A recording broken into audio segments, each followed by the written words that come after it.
بالله من الشيطان الرجيم. بسم الله الرحمن الرحيم.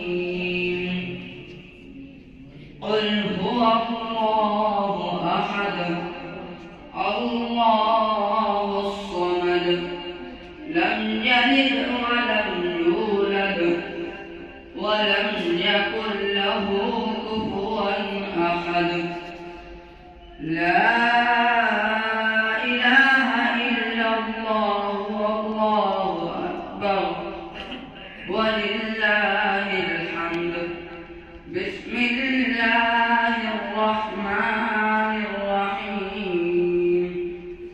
قل أعوذ برب الفلق من شر ما خلق ومن شر غاسق إذا وقب ومن شر النفاثات في العقد ومن شر حاسد إذا حسد. لا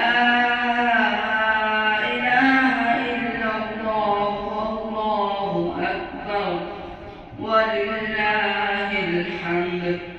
بسم الله الرحمن الرحيم. قل أعوذ برب الناس ملك الناس إله الناس من شر الوسواس الخناس الذي يوسوس في صدور الناس من الجنة والناس. لا إله إلا الله والله أكبر ولله الحمد. بسم الله الرحمن الرحيم. الحمد لله رب العالمين الرحمن الرحيم مالك يوم الدين. إياك نعبد وإياك نستعين. اهدنا الصراط المستقيم صراط الذين أنعمت عليهم غير المغضوب عليهم ولا الضالين.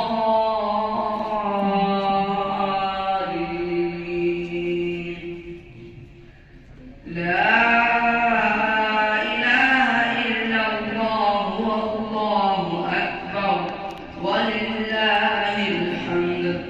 بسم الله الرحمن الرحيم. ألف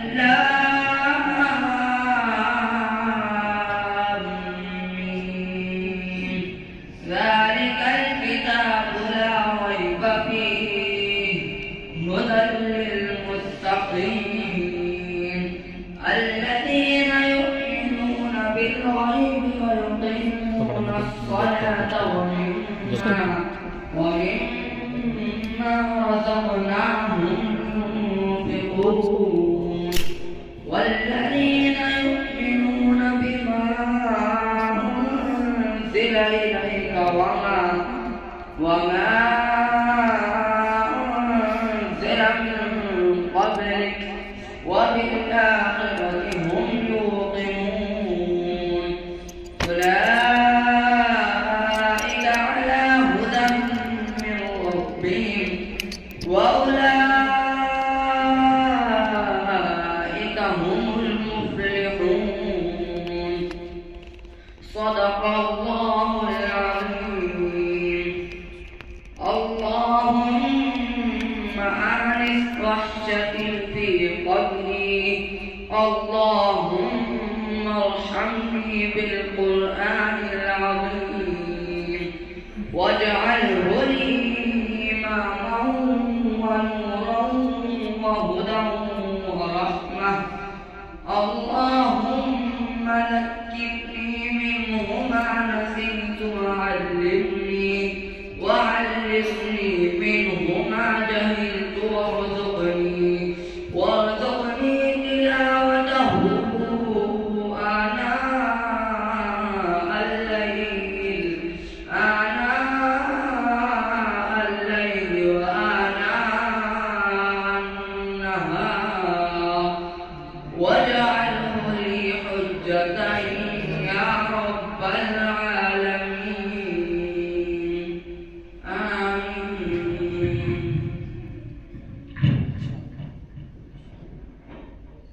بالله من الشيطان الرجيم. بسم الله الرحمن الرحيم. قل هو الله أحد الله الصمد لم يلد ولم يولد ولم يكن له كفوا أحد. لا إله إلا الله والله أكبر ولله الحمد. بسم الله الرحمن الرحيم. قل أعوذ برب الفلق من شر ما خلق ومن شر غاسق إذا وقب ومن شر النفاثات في العقد ومن شر حاسد إذا حسد. لا إله إلا الله والله أكبر ولله الحمد. بسم الله الرحمن الرحيم. قل أعوذ برب الناس ملك الناس إله الناس من شر الوسواس الخناس الذي يوسوس في صدور الناس من الجنة والناس. لا إله إلا الله والله أكبر ولله الحمد. بسم الله الرحمن الرحيم. الحمد لله رب العالمين الرحمن الرحيم مالك يوم الدين. إياك نعبد وإياك نستعين. اهدنا الصراط المستقيم صراط الذين أنعمت عليهم غير المغضوب عليهم ولا الضالين.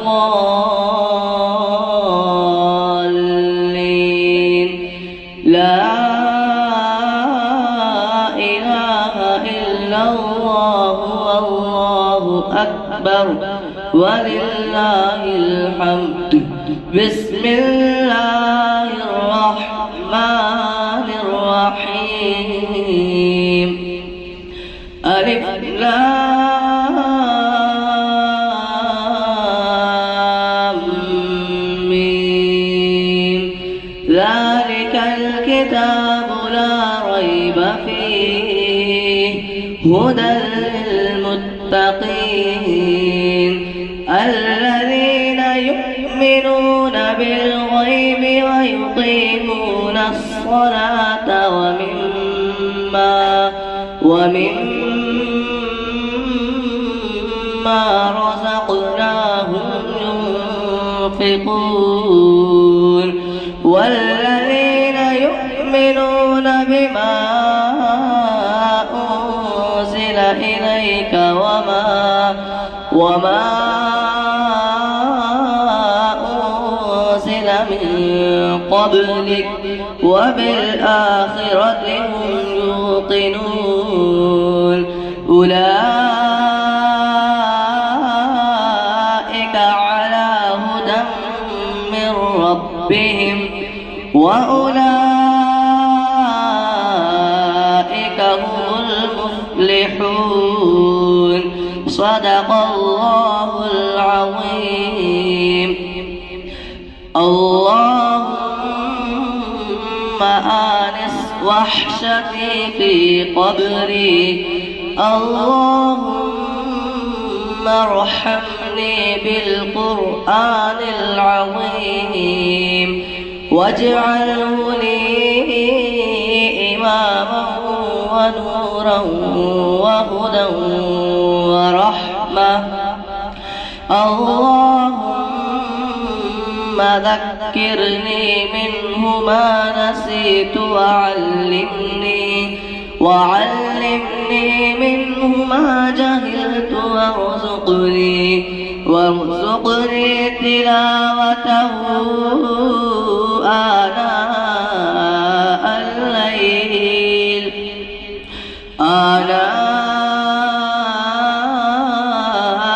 الليل وآناء النهار واجعله لي حجة يا رب العالمين آمين.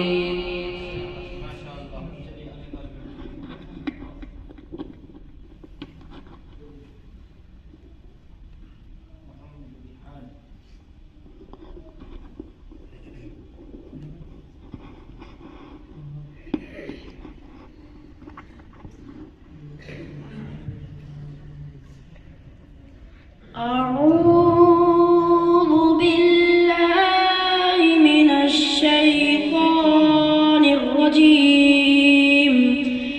بسم الله الرحمن الرحيم. قل هو الله أحد الله الصمد لم يلد ولم يولد ولم يكن له كفوا أحد. لا إله إلا الله والله أكبر ولله الحمد. بسم الله الرحمن الرحيم.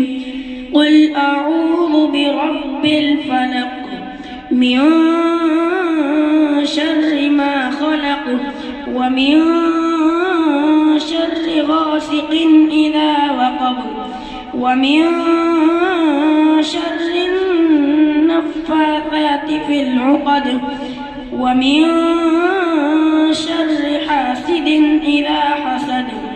لا إله إلا الله والله أكبر ولله الحمد.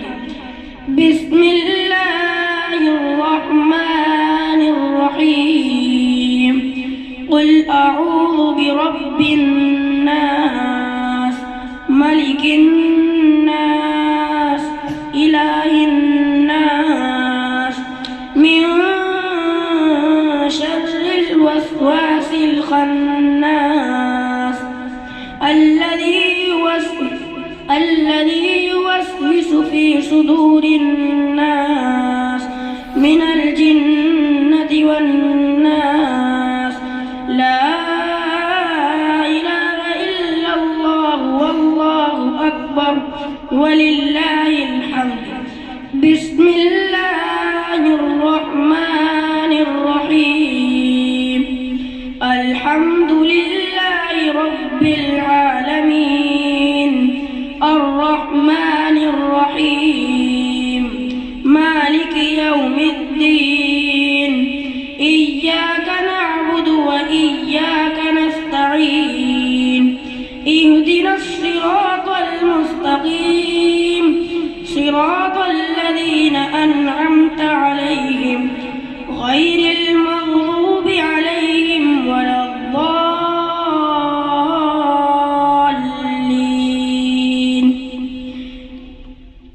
لا إله إلا الله والله أكبر ولله الحمد. بسم الله الرحمن الرحيم. ألف لام ميم.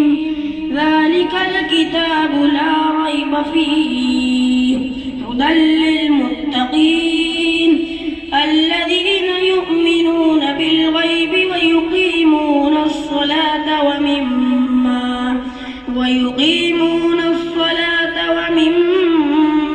رزقناهم ينفقون.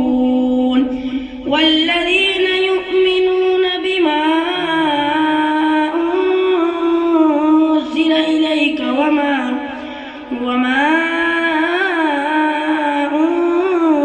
أنزل من قبلك وبالآخرة هم يوقنون. أولئك على هدى من ربهم وأولئك هم المفلحون. صدق الله العظيم. اللهم آنس وحشتي في قبري. اللهم ارحمني بالقرآن العظيم واجعله لي إماما ونورا وهدى ورحمة. اللهم ذكرني منه ما نسيت وعلمني منه ما جهلت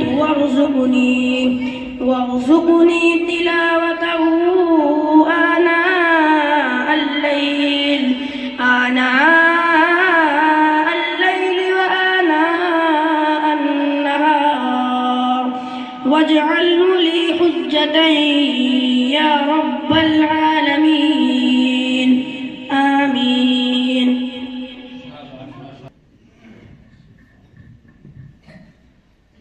أعوذ بالله من الشيطان الرجيم. بسم الله الرحمن الرحيم. قل هو الله أحد الله الصمد لم يلد ولم يولد ولم يكن له كفوا أحد. لا إله إلا الله والله أكبر ولله الحمد. بسم الله الرحمن الرحيم. الحمد لله رب العالمين الرحمن الرحيم مالك يوم الدين. إياك نعبد وإياك نستعين. اهدنا الصراط المستقيم صراط الذين أنعمت عليهم غير المغضوب عليهم ولا الضالين. لا إله إلا الله والله أكبر ولله الحمد. بسم الله الرحمن الرحيم. ألف لام ميم.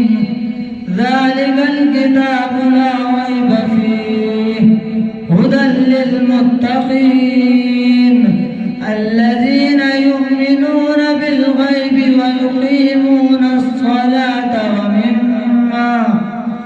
ومما رزقناهم ينفقون. والذين يؤمنون بما أنزل إليك وما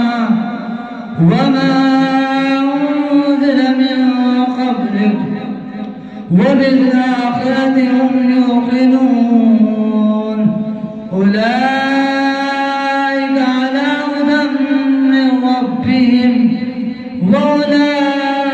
وأولئك هم المفلحون صدق الله العظيم اللهم آنس وحشتي في قبري اللهم ارحمني بالقرآن العظيم واجعله لي إماما ونورا وهدى ورحمة اللهم ذكرني منه ما نسيت وعلمني منه ما جهلت وارزقني تلاوة آناء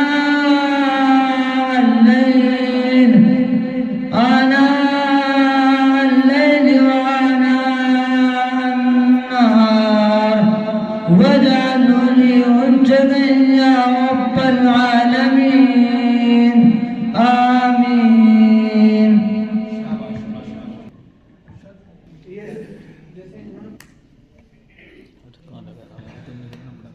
أعوذ بالله من الشيطان الرجيم بسم الله الرحمن الرحيم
ماشاءاللہ.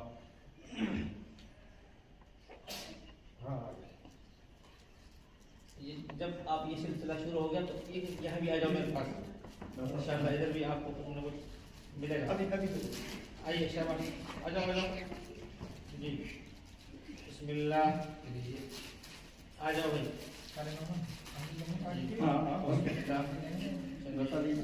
آئیے شہباز. ماشاءاللہ. پہلے پارٹ بات پورا ہونا پڑے گا. مولوی کا پیسہ ایسے بیٹی میں تھوڑی. آئیے بھائی. آئیے بھائی. آئیے. اور حافظ صاحب آئیے. کون ہے؟ ماشاءاللہ. اور کون رہ گیا بھائی؟ ماشاءاللہ. بھائی وہ اندر سے ڈبہ منگا دینا. وہ استاد کو ڈبہ اچھا کرے وہ ہو گیا. میں دن میں تو بچے ہی بچے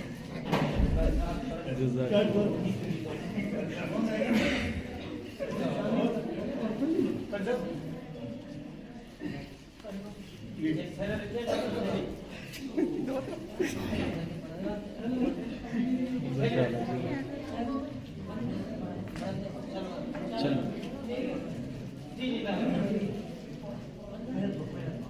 چلو. جب یہ سلسلہ شروع ہو گیا ہے تو اساتذہ کو تو کوئی پوچھ ہی نہیں رہا. بھائی یہ اساتذہ کے لیے ایک قلم الذي علم بالقلم. علم جو ہے وہ قلم سے تقسیم ہوتا ہے. آئیے ماشاءاللہ.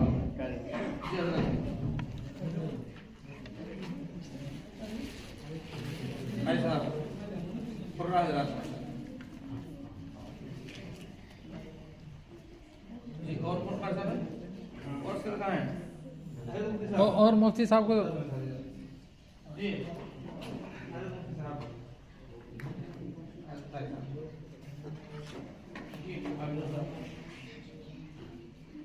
تو اور اساتذہ کون رہے ہیں؟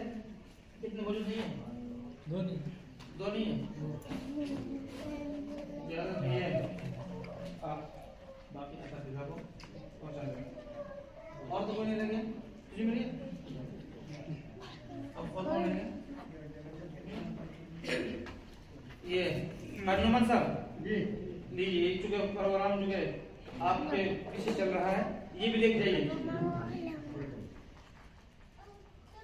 ایک دیکھیں چاچا فائدہ ہوگا. وکیل صاحب ہمارے جن کے سب سے بڑے لیجیے.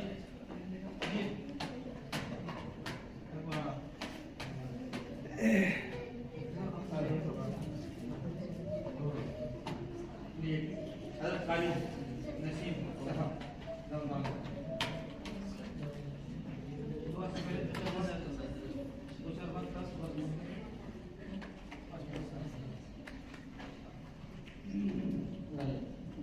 بسم اللہ. جس میں ایک بولے ہوں بولے لو ہوگی.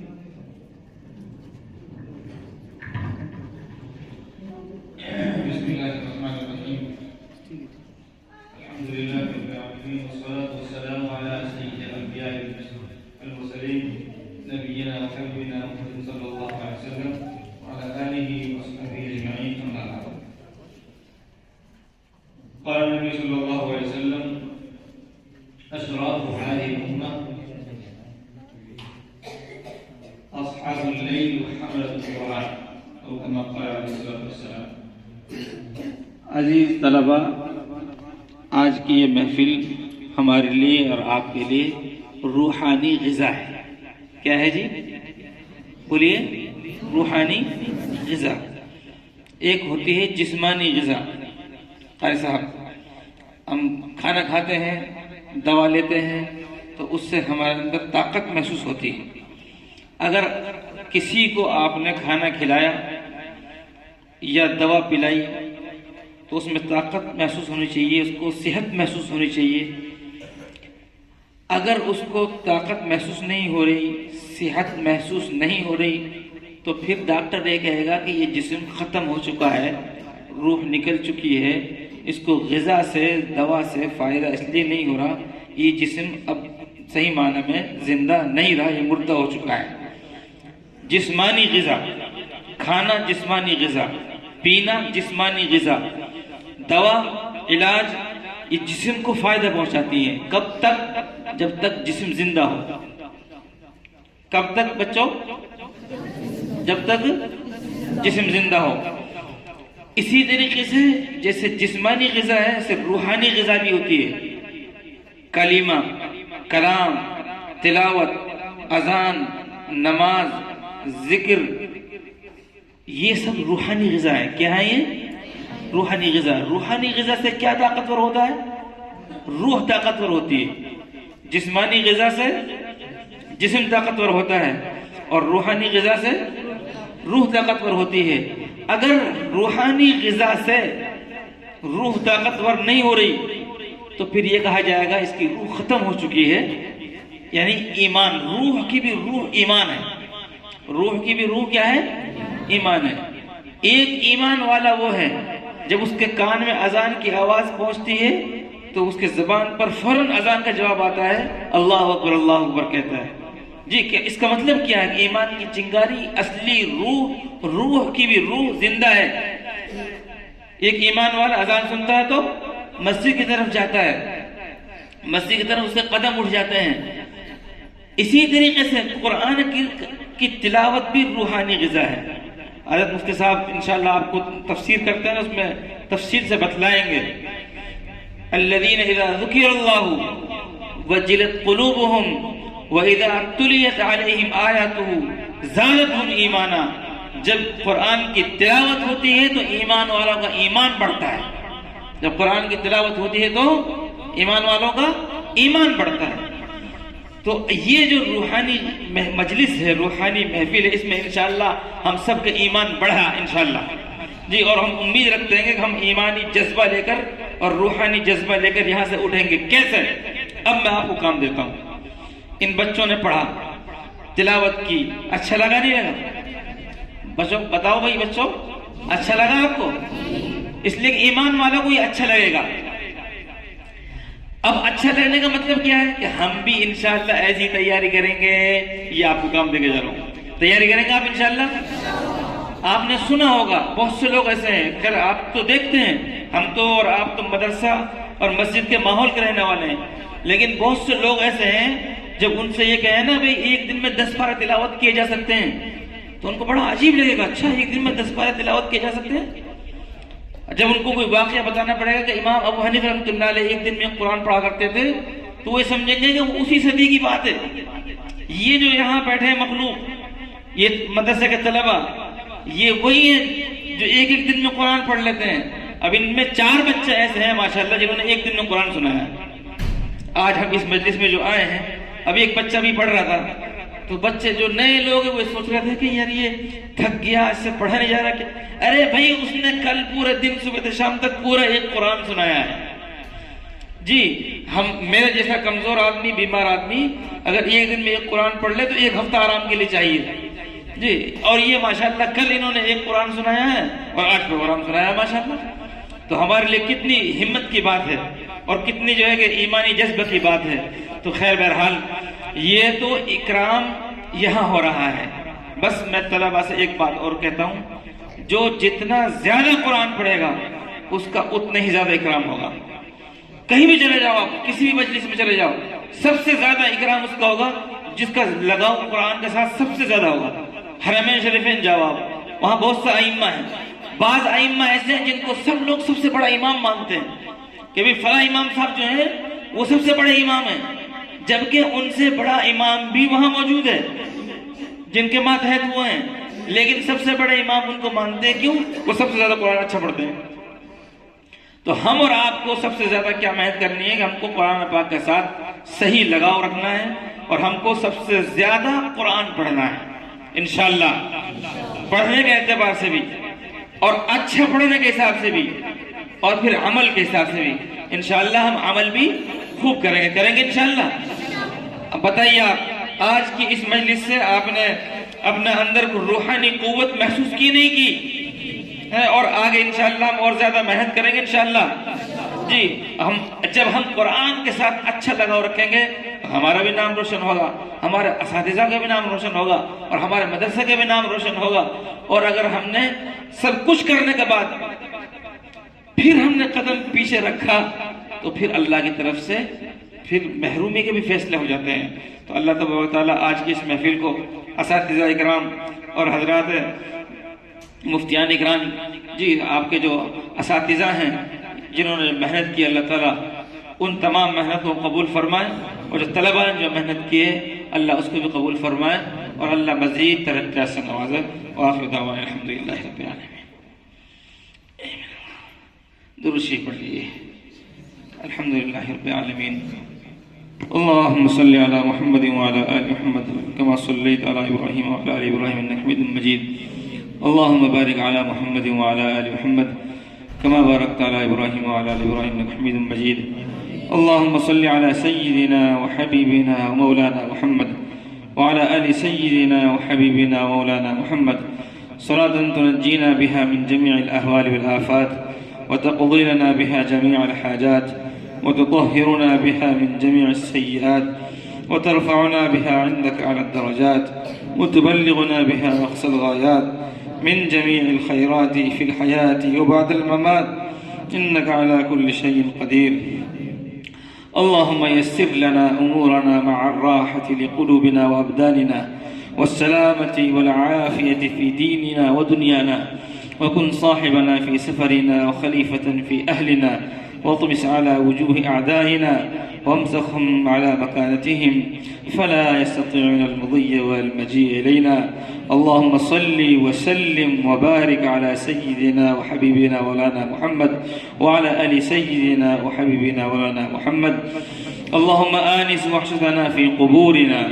اللهم ارحمنا بالقرآن العظيم واجعله لنا إماما ونورا وهدى ورحمة. اللهم ذكرنا منه ما نسينا وعلمنا منه ما جهلنا وارزقنا تلاوته آناء الليل وآناء النهار واجعله لنا حجة ولا تجعل علينا حجة يا رب العالمين يا أرحم الراحمين. لا إله إلا أنت سبحانك إني كنت من الظالمين. لا إله إلا أنت سبحانك إني كنت من الظالمين. لا إله إلا أنت سبحانك إني كنت من الظالمين. لا إله إلا الله الحليم الكريم. سبحان الله رب العرش العظيم. الحمد لله رب العالمين. نسألك موجبات رحمتك وعزائم مغفرتك والغنيمة من كل بر والسلامة من كل إثم. لا تدع لنا ذنبا إلا غفرته ولا هما إلا فرجته ولا دينا إلا قضيته ولا مريضا إلا شفيته ولا حاجة هي لك رضا إلا قضيتها يا أرحم الراحمين. اللهم إنا نسألك بأننا نشهد أنك أنت الله لا إله إلا أنت الأحد الصمد الذي لم يلد ولم يولد ولم يكن له كفوا أحد. اللهم إنا نسألك علما نافعا. اللهم إنا نسألك علما نافعا. اللهم إنا نسألك علما نافعا وعملا صالحا ورزقا واسعا وشفاء من كل داء. اللهم إنا نسألك شفاء من كل داء. اللهم اشفنا واشف مرضانا ومرضى المسلمين یا ارحم الراحمین. یا اللہ ہمارے گناہوں کو معاف فرما. الہی ہماری خطاؤں سے درگزر فرما. یا اللہ جتنے بھی گناہ ہم نے کیے ہیں جانے میں انجانے میں، یا اللہ نفس سے مغلوب ہو کر، شیطان سے مغلوب ہو کر، یا اللہ خطأً یا عمداً یا نسیاناً جتنے بھی گناہ ہوئے اپنے کرم سے معاف فرما. یا اللہ ہر قسم کے تمام گناہوں کو معاف فرما. جو گناہ ہمیں یاد ہیں ہم ان سے بھی توبہ کرتے ہیں، اور جو ہمیں یاد نہیں کر بھول گئے ہم ان سے بھی توبہ کرتے ہیں، یا جن کو ہم نے سمجھا ہی نہیں یہ گناہ ہے اور ہم گناہ کر بیٹھے سب سے ہم توبہ کرتے ہیں. یا اللہ ہمارے گناہوں کو معاف فرما، ہماری خطاؤں سے درگزر فرما. یا اللہ ہم تیرے رحم کے اور کرم کے محتاج ہیں، ہر آن اور ہر لمحہ اور ہر سانس. یا اللہ ہم تیرے رحم و کرم کے محتاج ہیں. یا اللہ ہمیشہ ہر آن اور ہر لمحہ یا اپنا رحم و کرم شامل حال فرما، اپنی مدد اور نصرت شامل حال فرما. یا اللہ اپنی حفظ و امان شامل حال فرما. الہ العالمین العالمین یا ارحم الراحمین یہ عزیز طلبہ جو پڑھ رہے ہیں یا اللہ ان کے پڑھنے میں، اور اساتذہ جو پڑھا رہے ہیں اور جو معاونین تعاون کر رہے ہیں یا اللہ ان کے اعمال میں اخلاص پیدا فرما، اور یا اللہ اس کے بعد اپنے بارگاہ میں قبول فرما، اور یا اللہ ان محنتوں کو ثمر آور فرما، ان محنتوں کو بار آور فرما یا اللہ جو کچھ پڑھتے ہیں اس کو یاد رکھنے کی توفیق عطا فرما، یاد رکھنے میں یا اللہ اپنی مدد نصرت شامل حال فرما، اس پر عمل کرنے کی توفیق عطا فرما یا ارحم الراحمین یا اکرم الاکرمین یا اللہ اس دینی محنت کو یا اللہ سیکھنے سکھانے کو اپنی بارگاہ میں قبول فرما کر اپنی رضا کا اور یا اللہ ہمارے لیے مغفرت کے فیصلے کا اور جنت کے فیصلے کا یا اللہ ذریعہ اور سبب بنا الہ العالمین یا ارحم الراحمین یا اللہ ان تمام طلباء کو دین کا داعی اور اسلام کا سپاہی بنا، صحیح معنی میں دین کا خادم بنا یا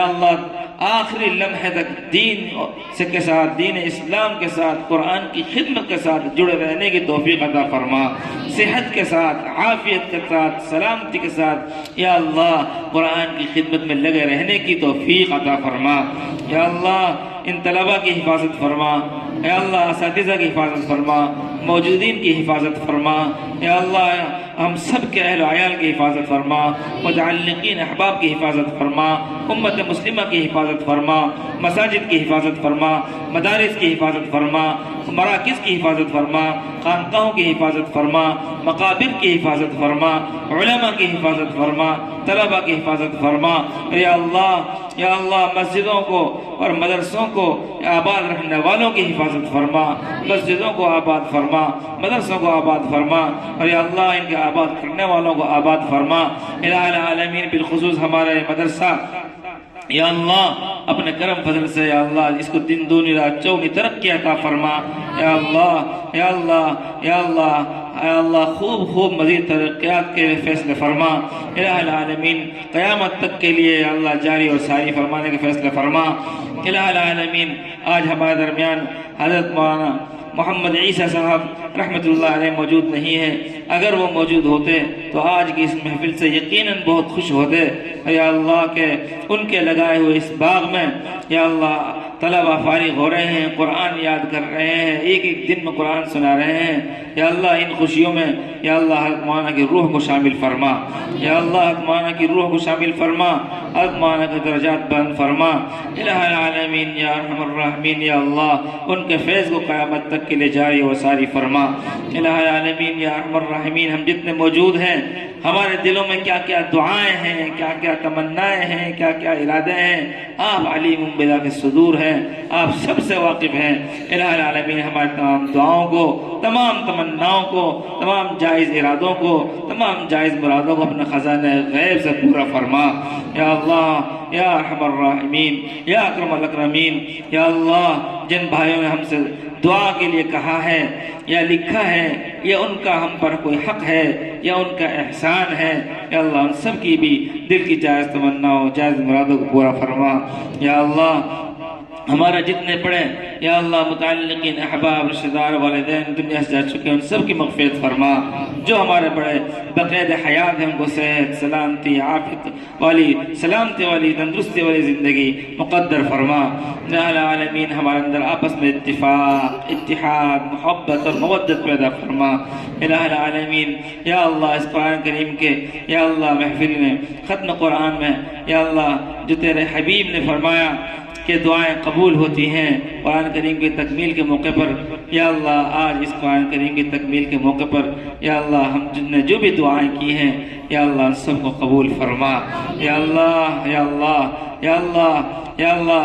ہر قسم کی دینی اور دنیوی ضرورت کو اپنا خزانہ غیب سے پورا فرما، دونوں جہاں کی سرخ روئی نصیب فرما، دونوں جہاں کی ناکامی سے حفاظت فرما الہ العالمین یا ارحم الراحمین یا اللہ یا اللہ یا اللہ۔ روزانہ صبح اور شام اوراد اور وظائف کے بعد نمازوں کے بعد جو جو بھی ہم نے تجھ سے مانگا ہے آج پھر ہم آپ سے درخواست کرتے ہیں یا اللہ اس محفل کی برکت سے ہماری تمام دعاؤں قبول فرما، آج کی بھی دعاؤں قبول فرما، آج سے پہلے کی دعاؤں کو قبول فرما، اور یا اللہ آج کے بعد بھی ہم آپ سے جو بھی دعائیں مانگیں ہمارا یقین ہے، ہمارا ایمان ہے کہ آپ یا اللہ مانگنے والوں کی پکاروں کو سنتے ہیں اور آپ قبول فرماتے ہیں۔ یا اللہ ہمارے تمام دعاؤں قبول فرما۔ جو بچے یا اللہ فارغ ہو گئے یا اللہ ان کے قرآن کریم کو ان کے دل میں، ان کے سینے میں، ان کے دماغ میں، ان کے ذہن میں پیوست فرما۔ جو اللہ پڑھ رہے ہیں ان کے لیے پڑھنا آسان فرما، یاد کرنا آسان فرما ہم سب کے لیے، اور یا اللہ پڑھنے والوں کے لیے، پڑھانے والوں کے لیے قرآن کریم کا شغل آسان فرما، زبانوں پر قرآن جاری فرما، دل و دماغ میں قرآن کو پیوست فرما۔ یا اللہ قرآن کا علم نصیب فرما، اس پر عمل کی توفیق عطا فرما۔ یا اللہ قرآن کو دنیا آخرت کا ساتھی بنا دے، قبر اور حشر کا ساتھی بنا دے، جنت کا ساتھی بنا دے، اور یا اللہ قرآن کریم کی شفاعت ہم کو نصیب فرما، اور یا اللہ ہمارے استاد سے لے کر آخری کڑی تک حضرت محمد رسول اللہ صلی اللہ علیہ وسلم تک یا اللہ آپ کے واسطے سے یا اللہ جو یہ قرآن کریم کے الفاظ اور قرآن کریم کے معانی ہم کو ملے ہیں یا اللہ یقیناً یا اللہ ہمارے اس سلسلے اساتذہ کی جو کڑی اور نبی علیہ السلام تک یقیناً ان کی اس میں محنتیں ہیں یا اللہ، ان کی قربانیاں ہیں، سب کو یا اللہ ہمارے تمام اساتذہ کو، ان کا اساتذہ کو اور ان کا اساتذہ کو، اور جناب حضرت محمد رسول اللہ صلی اللہ علیہ وسلم تک سب کو یا اللہ جزائے خیر عطا فرما۔ یا اللہ اس واسطے سے ہم کو جو قرآنی علوم ملے ہیں ان کے ہمیں قدردانی کی اور عمل کی توفیق عطا فرما۔ یا اللہ جب تک تو زندہ رکھے ایمان پر اور اسلام پر قائم فرما، جب اس دنیا سے جانے وقت آئے تو یا اللہ ایمان کے ساتھ رخصت فرما۔ یا اللہ جن جن بچوں نے قرآن کی تکمیل کی ہے ان کے گھروں میں خیر اور برکتوں کو نزول فرما۔ یا اللہ ان کے والدین نہ معلوم دلوں میں کیا کیا نیک و تمنائیں رکھتے ہوں گے، یا اللہ اس قرآن کریم کی تکمیل کی برکت سے ان کے والدین کی تمناؤں کو، دعاؤں کو قبول فرما۔ یا اللہ ہمارے گھروں کو قرآن کریم کی تلاوت سے آباد فرما، ہماری مسجدوں کو، ہمارے مدرسوں کو آباد فرما۔ یا اللہ جو کچھ مانگا ہے وہ بھی نصیب فرما، جو رہ گیا اپنے کرم فضل سے بھی عطا فرما، ہماری دعاؤں کو اپنے فضل کرم اور اپنے حبیب کے صدقہ طفیل میں قبول فرما۔ ربنا آتنا فی الدنیا حسنہ وفی الآخرۃ حسنۃ وقنا عذاب النار۔ ربنا تقبل منا انک انت السمیع العلیم وتب علینا انک انت التواب الرحیم، وصلی اللہ علی النبی الکریم برحمتک یا ارحم الراحمین۔